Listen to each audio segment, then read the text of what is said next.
Hey guys, কেমন আছো? আশা করি ভালো আছো। আবারও নিয়ে চলে এলাম নতুন একটা ভিডিও।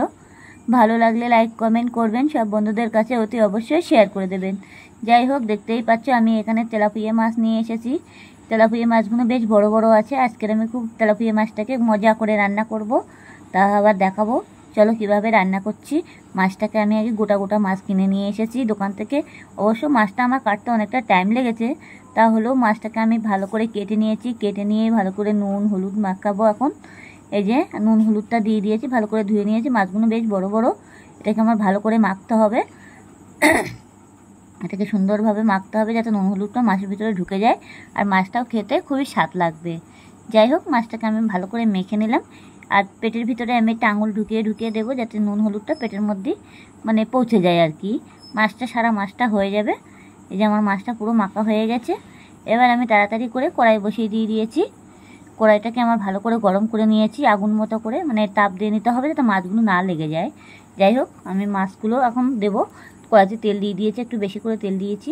এবার 4 পিস মাছ আমি কড়ার মধ্যে দিয়েছি। বেশ বড় বড় মাছগুলো আজকের, এর জন্য আমি 4 পিস দিয়েছি, নাহলে তোলার সময় অবশ্যই ভেঙে যাবে। ভেঙে গেলে তখন আর মাছের কোনো চিহ্ন থাকবে না। মাছগুলো অবশ্য শক্ত শক্ত মাছ, অসুবিধা নেই। যাই হোক, আমি মাছগুলো এখন লাল লাল করে সুন্দরভাবে ভেজে নেব। মাছটা যেন আর না পুড়ে যায়, পুড়ে গেলে সমস্যা হয়ে যাবে। যাতে আমি ভাজাটা অনেক সময় হয়ে গেছে এক পিঠ। আমি এবার উল্টে দেবো মাছটাকে, ভালো করে উল্টে দেবো যাতে গায়ে কোনো তেল ছিটকে না আসে। সেরকমভাবে উল্টাতে হবে, কড়া যেন উল্টে না যায়। অনেক সময় কড়াই উল্টে যায়, অনেক সময় রান্না করতে গিয়ে অনেকে আসে না, সেরকমভাবে করলে হবে না। অনেক সময় আমি তো অবশ্য কড়াইটা ধরি না, যেতেই হোক আমার কড়াই ওড়ে না, অসুবিধা নেই। এটা ধরতে ধরতে একটা অসুবিধা হয় না। অনেক সময় অনেকে জানে না তো, ওর জন্য কড়াই উল্টে যায়। যাই হোক, এখন আমি এক পিঠ পুরো উল্টে দিয়ে দিয়েছি মাছটাকে। এবার মাছটাকে এই পিঠটা ভালো করে ভেজে নেবো আমি। ভেজে নিয়ে মাছটা পুরো তুলে নেব। বাকি যে মাছটা ছিল সেটাও আমি আবারও ভেজে নেব। অবশ্যই এখানে 600 গ্রাম মাছ আছে, বড় বড় মাছ, তো এই জন্য ভাজতেও তো টাইম লেগে যাচ্ছে যার জন্য। যাই হোক, আমার মাছটা পুরো ভাজা হয়ে গেছে। মাছটা আমি পুরোটা তুলে নিয়েছি। এবার 2 পিস মাথা আছে, সেই মাথা দুটো আমি এখন ভালো করে ভেজে নেব। তো মাথাগুলো পুড়ে গেলে হবে না, মাথাগুলো আমার বর এমনিতে খেতে খুবই ভালোবাসে। যাই হোক, এমনি যে কোনো মাছের মাথা হলে ওনার ভীষণ খুশি হয়, যার জন্য এই মাথাগুলো ভালো করে ভেজে নিয়েছি, দেখতেই পাচ্ছ।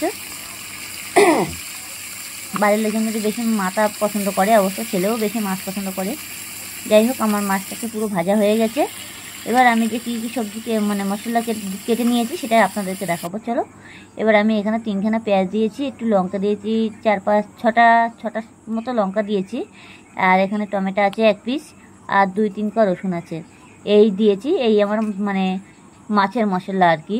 আপনারা যা চাইবেন দিতে পারেন, অসুবিধা নেই। আমি আজকে অন্যভাবে রান্না করব, সের জন্য এইটুকুই মশলা দেবো। যেটি হোক, আমি আলু টালু কিছু দেবো না, কোনো সবজি দেবো না মাছের ভিতরে, যার জন্য মাছটাকে একটু ঝাল ঝাল মতন করবো, একটু ঝোল ঝোল মতন থাকবে মাছটা, খেতেও খুবই ভালো লাগবে। যাই হোক, আমার এগুলো মাছটা পুরো ভাজা হয়ে গেছে। মাছটা কড়াই থেকে তুলে নিয়েছি। এবার মাছের এই কড়াইয়ের ভিতরে আমি কালো জিরে ফোড়ন দিয়ে দিয়েছি, দেখতেই পাচ্ছ। কালো জিরে ফোড়নটা দিয়ে দিয়েছি। এবার আমি কটা রসুন ছিল, সেই রসুন কোয়াগুলো আমি দিয়ে দেবো। ওর সঙ্গে পুরোটাই ভাজা হয়ে যাবে, অনেক সময় কাঁচা কাঁচা থেকে যাবে, যার জন্য রসুন কোয়াগুলো আমি আগে দিয়ে দিয়েছি। এবার আমার যে পেঁয়াজগুলো কাটা ছিল, সেই পেঁয়াজ কুচিগুলো আমি মধ্যে দিয়ে দেবো কড়ার ভিতরে দিয়ে সেটাকে আমি ভালো করে ভেজে নেবো। যাই হোক, এটাকে আমি ভেজে নেবো ভালো করে, যাতে টমেটো দিলে পরে এক্ষুনি মানে এটা সমস্যা হয়ে যাবে, মানে ঘ্যাট হয়ে যাবে, তার জন্য পেঁয়াজগুলো আমার ভাজা হবে না। সেই কারণে আমি এগুলো আগে একটু ভেজে নেব। এবার ভেজে নিয়ে আমার যে টমেটোগুলো দেওয়া আছে, সেই টমেটোগুলো দেবো। তার আগে আমার যে মশলা দিতে হবে, কী কী মশলা দিচ্ছি চলো আপনাদেরকে দেখাচ্ছি। আপনারা চাইলে যে কোনো মানে আদা দিয়েও করতে পারো, অসুবিধা নেই। আমি আজকে কালো জিরে ফোড়ন দিয়েছি। মাছটা তেলাপিয়া মাছ, জ্যান্ত তেলাপিয়া মাছ, তার জন্য আমি একটু কালো জিরে ফোড়ন দিয়ে আজকে একটু ঝোল করতে চাইছি, ভালো লাগবে অবশ্য। তেলাপিয়া মাছের ঝোলটা খেতেও খুবই স্বাদ হয় অনেক সময়, সেইভাবে রান্না করতে পারলে। না, অল্প একটু তরকারি থেকে পুরো ভাতটাই খাওয়া হয়ে যাবে। যাই হোক, আমি এটাকে একটু ভেজে নিয়েছি লাল লাল করে। এবার আমি এখন জিরের গুঁড়ো, হলুদ গুঁড়ো, লঙ্কার গুঁড়ো, মানে লঙ্কার গুঁড়ো দিলেও চলবে, না দিলেও চলবে, অবশ্য লঙ্কার গুঁড়োটা দেবো হচ্ছে কালার দেওয়ার জন্য। এবার আমার যে টমেটোটা ছিল, সেই টমেটোটা আমি দিয়ে দিয়েছি। এই যে আমার পেঁয়াজটা অনেকটা ভাজা হয়ে গেছে, সেই কারণে আমি টমেটোটা দিয়ে দিয়েছি। এবার আমি এটাকে ভালো করে নাড়তে থাকবো। টমেটোগুলো পুরো ঘেটে যাবে, টমেটোগুলো গোটা রাখলে হবে না, তাহলে তরকারিটা মজবে না। যাই হোক, আমি নুন, হলুদ আর জিরের গুঁড়োটা দিয়ে দিয়েছি। এবার দিয়ে আমি ভালো করে নাড়াচাড়া দেবো।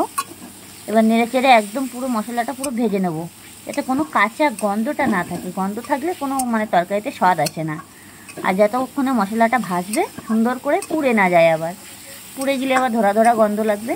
যখন দেখবে যে তলায় লেগে যাচ্ছে তখন একটু হালকা গ্যাসটাকে কমিয়ে দেবে, তাহলে অসুবিধা হবে না। যাই হোক, আমার মাছের যে তেলটা ছিল সেই তেলটা দিয়েই আমি রান্না করছি, আর বেশি তেল দেবো না। অনেক সময় বেশি তেল দিলে পরে অনেক সময় গ্যাস হয়ে যায়। যাই হোক, এটা আমার ভাজা হয়ে গেছে। এখন আমি তরকারি থেকে জল দিয়ে দিয়েছি, দেখতেই পাচ্ছ। এবার জলটাকে দিয়ে আমি এখন এটাকে ভালো করে নেড়ে চেড়ে এটাকে আমি সুন্দর করে ঢেকে দেবো। যাই হোক, এটাকে আমি একটু নেড়ে চেড়ে দিয়েছি, তরকারিটা আমি কিছুক্ষণের জন্য ঢেকে দেবো। চলো, আমি 5 মিনিট পরে আবারও ফিরে আসছি। তরকারিটা ঢেকে দিয়েছি। এবার আমার যে বাকি মাছটা ছিল সেই মাছটাকে দেখো আমি কত সুন্দর করে ভেজে নিয়েছি, লাল লাল করে। এভাবে মাছ ভাজা থাকলে পরে মনে হয় এমনি উটি উটি সবাই খেয়ে নেবে। ছেলে যদি ঘরে থাকতো তাহলে মাছ একটা তুলেই নিয়ে নিত, অসুবিধা ছিল না। কিন্তু ও তো এখন ঘরেতে নেই না, একটু বেরিয়েছে, এর জন্য সমস্যা হয়ে গেল একটাই। যাই হোক, আমার মাছটা ভাজা হয়ে গেছে। আমার তরকারিটা এবার আগলা করেছি, দেখছেই। তরকারিটা আগলা করার থেকে আমার তরকারির ঝোলটা পুরো ফুটে উঠেছে। এবার আমি মাছটা পুরোটাই দিয়ে দেবো। অবশ্য গায়ে যাতে না লাগে সেমনভাবে দিতে হবে, গায়ে লাগলে অসুবিধা হয়ে যাবে অনেক সময়। এবার আমি মাছটা পুরো ঝোলের ভিতরে ডাবিয়ে দেবো, এক এক করে মাছটা পুরোটাই দিয়ে দেবো। দিয়ে একটু একটু করে বসিয়ে দেবো মাছের ঝোলটা। এই যে দিয়ে আমি কিছুক্ষণ আবার এটা ঢেকে দেবো, যাতে মাছটা পুরো ঝোলটা বসে যায় মাছের ভিতরে। আর তরকারিটাকে আমি একটু ঝোল ঝোল মতো রাখবো, যার জন্য বেশি ঝোল কমাবো না, যেতেই হোক। আর আমি এটাকে এখন কিছুক্ষণের জন্য ঢেকে দেবো, আর গ্যাসটাকে পুরো বাড়িয়ে দেবো, এতে তরকারিটা ভালোভাবে ফুটতে পারে। যাই হোক, এটাকে আমি এখন মাছগুলো ভালো এক এক করে মাছগুলো পুরো ঝোলের ভিতরে আটকে ঢুকিয়ে দিয়েছি।